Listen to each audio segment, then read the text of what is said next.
అందరికీ నమస్కారం.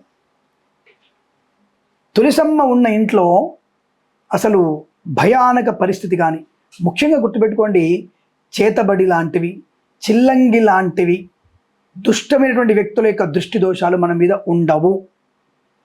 తులసి కోట లేనటువంటి ఇల్లు, తులసి చెట్టు లేనటువంటి ఇల్లు దరిద్ర దేవతా నిలయము. సమస్తమైనటువంటి రోగాల పుట్టగా ఉండే అవకాశం కూడా ఉంటుంది.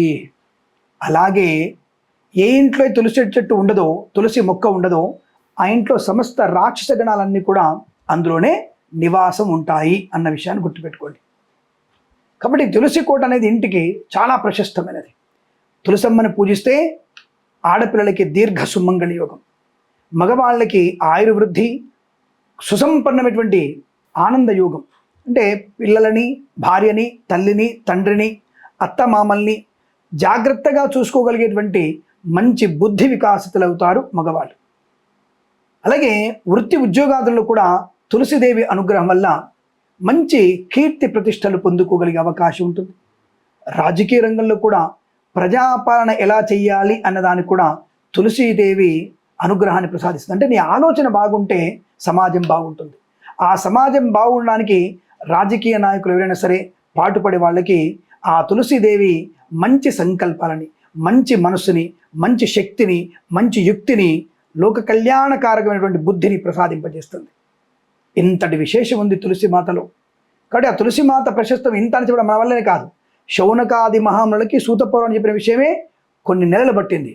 అలాంటిది మీకు 5 నిమిషాలు 8 నిమిషాలు నేను చెప్పగలుగుతాను. అది సింపుల్గా ఆరోగ్యప్రదాయిని, శక్తిప్రదాయిని, యుక్తిప్రదాయిని, బుద్ధిప్రదాయిని ఈ తులసి తల్లి అని చెప్పడానికి అవకాశం ఉంటుంది. అలాగే ఏ ఇంట్లో అయితే ఆ తులసమ్మ దగ్గర దీపం పెడుతున్నామో ఆ ఇంటిలో పెద్దవాళ్ళు కూడా, గతించిన వారు కూడా స్వర్గలోక ప్రాప్తి పొందుకుంటారు. తులసిని వేసినటువంటి కాసిన నీళ్లు మన రోజు తాగడం వల్ల కూడా సమస్త రోగ నాశనాన్ని కలిగిస్తుంది. తులసీదేవి యొక్క ప్రదక్షిణ మనకి ఎటువంటి రోగం లేనటువంటి శుభయోగాన్ని కలిగిస్తుంది. అందుకే ఆడవాళ్ళని తులసి కోట దగ్గర చుట్టూ ప్రదక్షిణ చేసుకోమని చెప్తుంటారు. ఎందుకంటే ఒక తులసి మొక్క ఎన్నో కొంత 100 రెట్ల ఆక్సిజన్ని ఉత్పత్తి చేస్తూ ఉంటుంది. కాబట్టి తులసి చెట్టు దగ్గర సైంటిఫిక్గా కూడా ప్రదక్షిణ చేసుకోవడం వల్ల ఆడపిల్ల ఆరోగ్యవంతురాలు అవుతుంది. తను చేసే వంటల మీద వచ్చే పొగవాసనలు చూసి చూసి తన ఆరోగ్యాన్ని నాశనం చేసుకుంటుంది పాపం. అలాంటి వారికి తులసి చెట్టు ప్రదక్షిణ వల్ల బ్రహ్మాండమైనటువంటి మంచి ఆక్సిజన్ అందుకుంటాం. అటువంటి ఆక్సిజన్ వల్ల ఆవిడ రోగ విధన్ముక్తురాలవుతుంది. అక్కడి నుంచి ఆవిడ మంచి ఆరోగ్యవంతురాలై మనకి మంచి భోజన ఏర్పాటు చేస్తుంది, మంచి బుద్ధిని ఇప్పించేస్తుంది. కాబట్టి అటువంటి తల్లికి తులసి కోట ప్రశస్తమైనది. ఆ ఇంటిలో ఆ యొక్క తులసి మాత అనుగ్రహంతో మన ఇంటి లక్ష్మీదేవి కనుక సరిగ్గా పనిచేయకపోతే మనందరం మంచాన పడతాం, గుర్తుపెట్టుకోండి. కాబట్టి అందుకనే ఇంటిలో తులసికి ప్రాధాన్యత ఎక్కువగా ఇవ్వబడింది. తులసి చెట్టున ఇల్లు మహాలక్ష్మి స్థానంగా చెప్పబడుతోంది. మహావిష్ణువు కూడా ప్రీతిగా లక్ష్మీదేవిని పూజిస్తాడు. శివుడు కూడా లక్ష్మీదేవిని పూజించగలిగేటువంటి అవకాశం ఉంది. కాబట్టి మీరందరూ కూడా తప్పనిసరిగా తులసమ్మనికి నమస్కారం చేసుకోవడం, తులసికి దీపం పెట్టడం, తులసి మాత కాస్త పెసరపప్పు బెల్లము నైవేద్యంగా పెట్టడం, అది కూడా ఆచార సంపన్నమైనది, మంచి శుభయోగాన్ని కలిగిస్తుంది.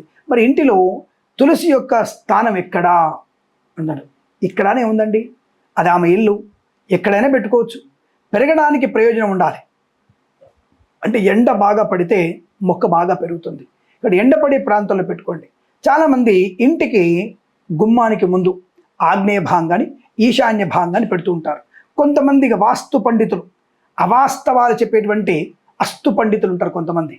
అటువంటి అస్తు పండితులందరికీ కూడా ఈశాన్యంలో బరువు ఉన్నటువంటి తులసి కోట పెట్టకూడదు అనేటువంటి విధవలకి ఒక మాట. తులసియే ప్రాణాధారమైంది. ఆ తులసి ఉన్నటువంటి స్థానమే ప్రపంచం అక్కడ ఉన్నట్టు. కాబట్టి ప్రపంచాన్ని ఎత్తుకోగలిగేటువంటి శక్తి ఉన్న తులసి మాతని ఈశాన్యంలో మీ కోటలో పెట్టకూడదు, అది బరువు అని చెప్పేవాడు మూర్ఖుడు అవుతాడు. ఆ విషయం గుర్తుపెట్టుకోండి. సాక్షాత్తుగా అమ్మవారు ఈశాన్యంలో తిష్ట వేసుకొని కూర్చుంది. కాబట్టి ఈశాన్యంలో తులసి కోట పెట్టడం ఎటువంటి దోషం కాదు, మంచిది. ఆగ్నేయంలో కూడా తులసి అమ్మవారు ఉండవచ్చును. పూర్వకాలంలో ఇంటి గుమ్మం దగ్గర ఒక తులసి మొక్క ఉంటే ఇంటి వెనకాల ఎగ్జాక్ట్లీ వెనకాల పెరటి గుమ్మం దగ్గర కూడా మంచి బ్రహ్మాండ తులసి కోట కట్టేవారు. ఇక్కడ ఆడవాళ్ళు మడ్డి కట్టుకొని తడి వస్త్రాల మీద వచ్చి, తడిపొడి వస్త్రాల మీద వచ్చి ఆ యొక్క అమ్మవారి ప్రదక్షిణ చేసుకుంటారు. అక్కడ వారు బట్టలు నిండుగా ఉన్నాయా, పిన్ను పెట్టుకున్నామా, నడుము కొడ్డాన్ని పెట్టుకొని చూడరు వాళ్ళు. హడావుడిగా స్నానం చేసి ఏ వస్త్రం పెట్టుకోకుండా హడావుడిగా చీర చుట్టుకొని వచ్చేసి సిగరెట్ పెట్టుకొని ముడి వేసుకొని వచ్చేసి బొట్టు పెట్టుకొని పసుపు పెట్టుకొని టకటక ప్రదక్షిణ చేసుకుంటారు. అక్కడ వాళ్ళు అందానికి ప్రాధాన్యత ఇవ్వరు. అక్కడ సాక్షాత్తుగా అమ్మవారికి పూజ చేసేటువంటి ప్రయత్నంలో వాళ్ళు వస్త్రధారణ హడావుడిగా చుట్టుకొని వస్తారు. కాబట్టి అటువంటి వస్త్రాన్ని బయటి వాళ్ళకి శరీరం కొద్దిగా ఇబ్బంది కనబడుతుంది కాబట్టి వారి పెరటి వైపున తులసి కోటకు పూజ చేసే ఆచారం కూడా ఉంది. అంటే అక్కడ కూడా పెట్టుకొని పూజ చేసుకోవచ్చు. నైరుతిలో పెట్టవచ్చు, వాయువులో పెట్టవచ్చు, ఇంటి పెరటి గుమ్మంలో పెట్టవచ్చు. ఎక్కడైనా మీరు తులసి మొక్కను పెట్టి పూజ చేయవచ్చు. అటువంటి పూజా ఫలితం మనకి అనుకూలంగా శుభయోగాన్ని కలిగిస్తుంది. కాబట్టి ప్రతి ఇంటిలో కూడా తులసి మొక్కను పెట్టుకొని పూజ చేయడం అనేది మనకి చాలా చాలా అవసరం. సనాతన ధర్మంలో ముఖ్యమైనది. అటువంటివి చేసి ఆనందమయ శుభజీవన సుఖజీవన అష్టైశ్వర్య ప్రాప్తి పొందాలని కోరుకుంటూ సర్వం శ్రీకృష్ణార్పణమస్తు. ప్రేమతో మీ కిరణ్ శర్మ.